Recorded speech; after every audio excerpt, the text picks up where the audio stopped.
దేశ రక్షణ కోసం ఎలాంటి పరిస్థితినైనా ఎదుర్కొనేందుకు సిద్ధంగా ఉండాలని కేంద్ర రక్షణ శాఖ మంత్రి రాజ్నాథ్ సింగ్ అన్నారు.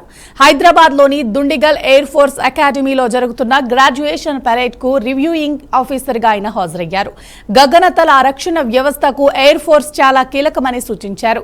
యుద్ధంలో సాంకేతిక వినియోగం చాలా పెరిగిందని, సాంకేతిక వినియోగాన్ని అధికారులు అందిపుచ్చుకోవాలని తెలిపారు. Air force, navy, coast guard ట్రైనీలకు వింగ్స్, బ్రెవెట్స్ అందజేశారు.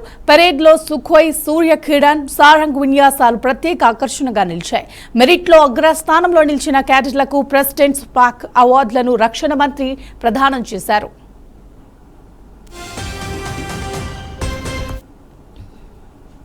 युवाओं के लिए इंस्पिरेशन का एक बड़ा सोर्स है. अभी हाल ही में इंडियन एयरफोर्स के ही शुभांशु शुक्ला भारत की ओर से स्पेस तक भी गए.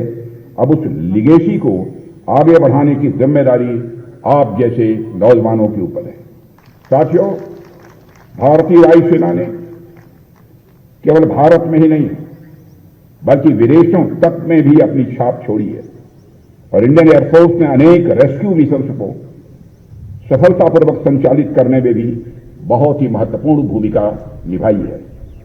एयरफोर्स ने कई अवसरों पर विदेशी नागरिकों को भी सुरक्षित निकालने में बखूबी मदद की है.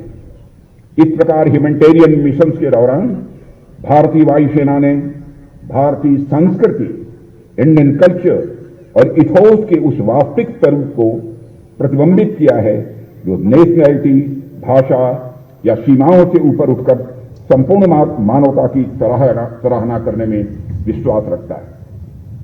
मैं विशेष रूप से महिला पायलट्स को भी बधाई देता हूं जो आज इंडियन एयरफोर्स में कमीशन हो रही हैं. नारी शक्ति की बढ़ती संख्या से हमारी एयरफोर्स और भी मजबूत, बैलेंस्ड और रोबस्ट हो रही है. यह हमारी इंक्लूसिव फोर्स की ताकत को दर्शाता है.